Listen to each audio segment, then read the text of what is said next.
Welcome everyone, Marcelo is my name. I am the niche fragrance collector. I'm Daniel from the channel Seldomly Often.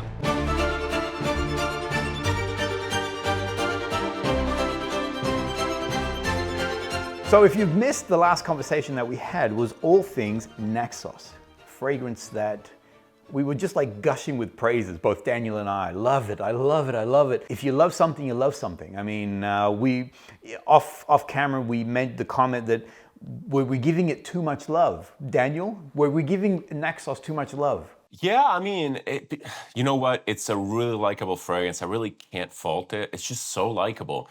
And in that collection, there are some fragrances which are a little bit of the black sheep. You know, they're the little brothers that are often forgotten. And today we're talking about one of those. Today we're talking about XERJOFF Zefiro. Marcelo, again, I'm passing it on to you because this collection is actually representative of Italy, and this fragrance specifically is representative of my hometown of Rome. So before I say anything, before I go with my biased opinion, let me hear yours. And again, I love this fragrance. It's actually one of my favorites from the line, but on to you. I love how Daniel has taken control. Bro, this is my segment. I'm the one talking about it. I don't care where you're from.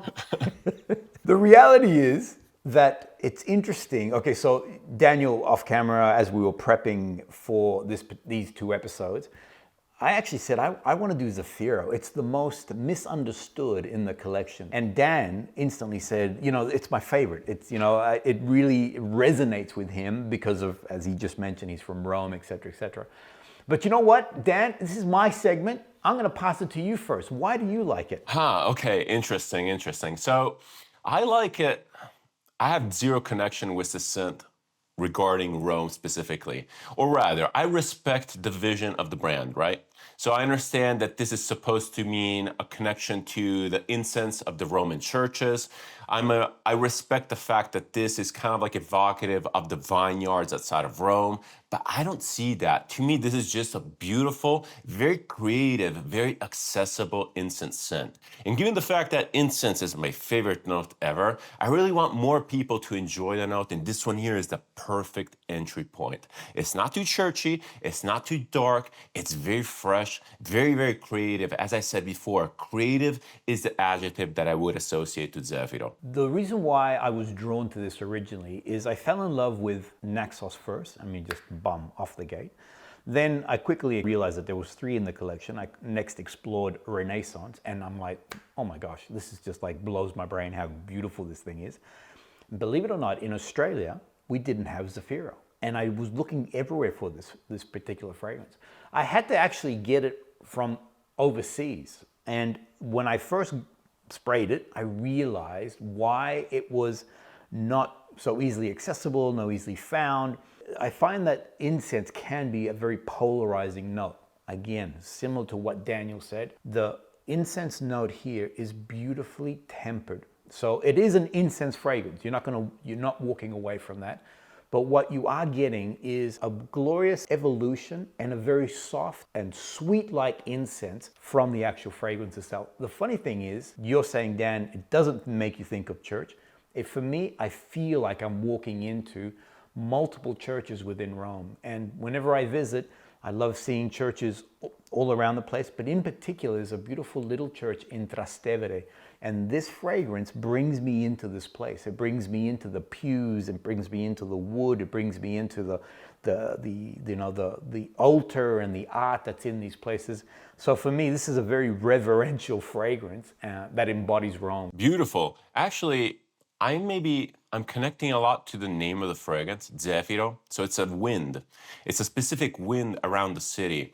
So when I smell this, I'm picturing myself up in the Castelli Romani, which is the hills around Rome, just sitting outside, maybe after a lunch, specifically after a lunch. You have this feeling of being full and satisfied by food. There's this beautiful fresh wind coming through. Maybe it's like a late spring weekend or something like that. It's very, very beautiful. And I get this aura of mysticism, a little bit of incense, a little bit of calmness, and the wind just comes across as calm and soothing. I really like this.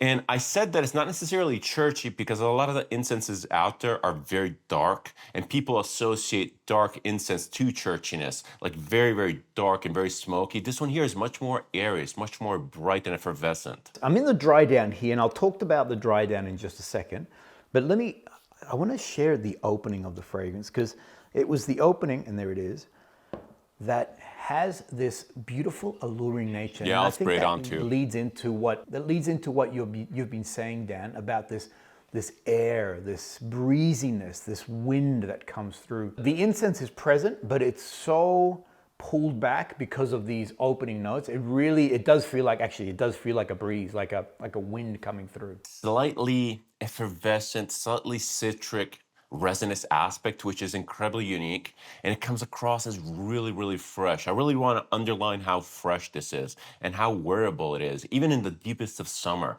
It almost has like a drying effect. The incense, the dry smoke, it almost takes away your sweat. It's very, very particular. It's not stuffy at all. It's very, very beautiful. This is my summer fragrance. So I enjoy this as a beautiful, because Melbourne has very dry heat, which this works perfectly. When it does get humid, not so well. So if I'm sweating too heavily, this is not the best fragrance for it. But a beautiful dry heat, even of an evening, Zefiro is glorious. The way it pushes off skin is magical.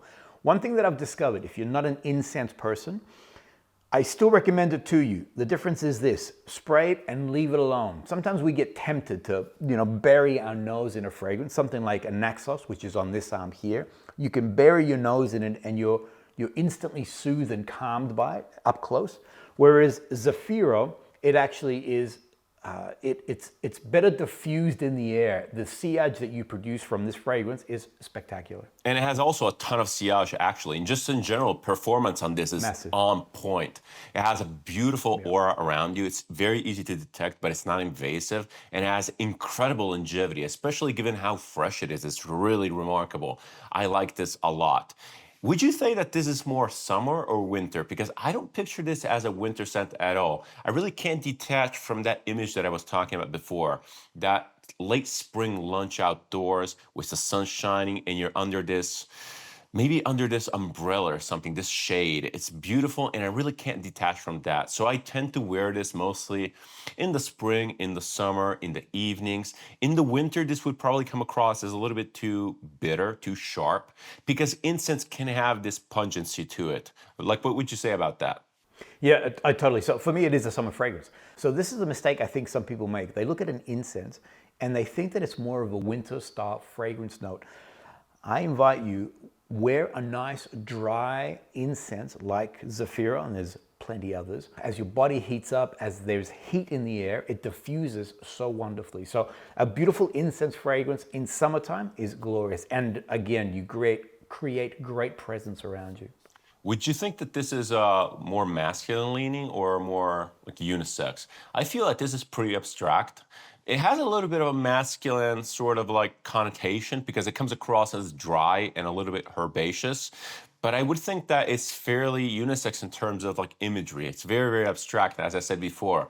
And despite not necessarily being related to Rome in my mind, I would definitely recommend this as maybe like as a souvenir for Rome. Not necessarily that you have to go to Rome to get it and to really appreciate it, but it's mostly like a romanticized version of Rome. You know, Rome is a very romantic city and it has a lot of passion to it. It's a beautiful, beautiful city. And this one here kind of gives you that touristy feeling, like Dolce Vita sort of feeling. And again, it's despite the incense. And I really want to stress this fact because the incense in here it's obviously present, as you said before, but it's almost like a condiment to the fragrance itself. And it's weird because it is mostly incense, but at the same time, the incense has this aura around the fragrance itself. Now, do you detect a sweet note? And I believe you sprayed alongside me, correct? Yes, I sprayed, and I'm not necessarily picking up on anything sweet. What are you referring to specifically? Okay. Because I might get a little bit of I'm not necessarily sure. What is this? Like a a sweet citrus or something like a, no, it's more like, it reminds me again, there's a white wine note in here, okay, that we have to address. And I am kind of thinking about that.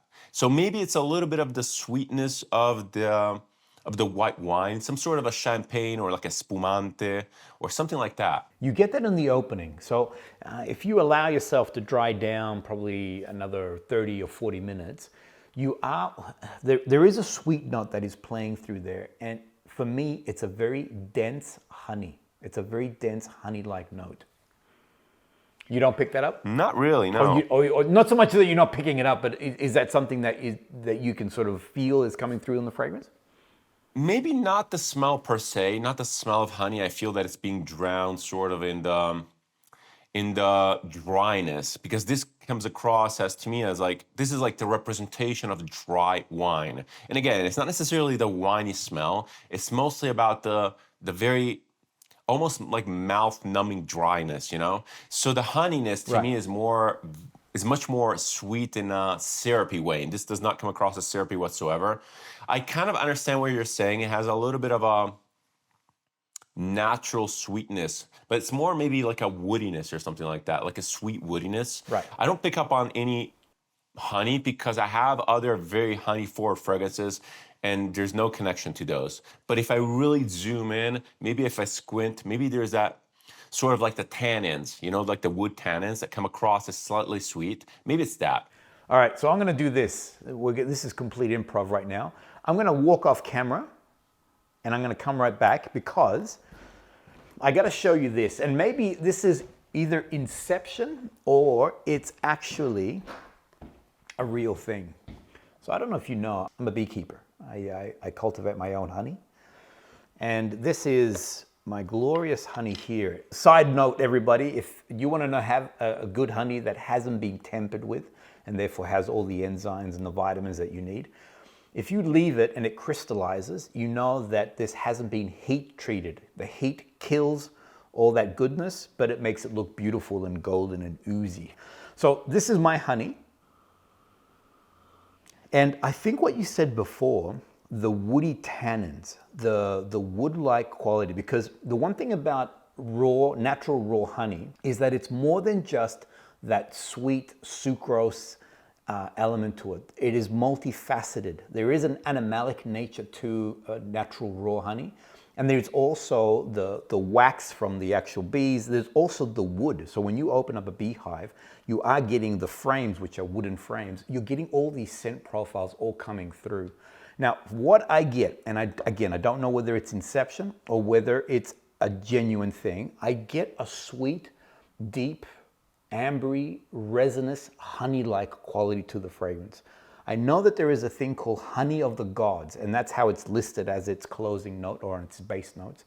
And I get this honey-like quality to it. So for me, this is an incense that has a sweetness that has been draped over, this incense has been draped over with this warmth, this amber-like quality. Look, you know what? I'm sold. I'm sold. I love honey. I love that you're a beekeeper.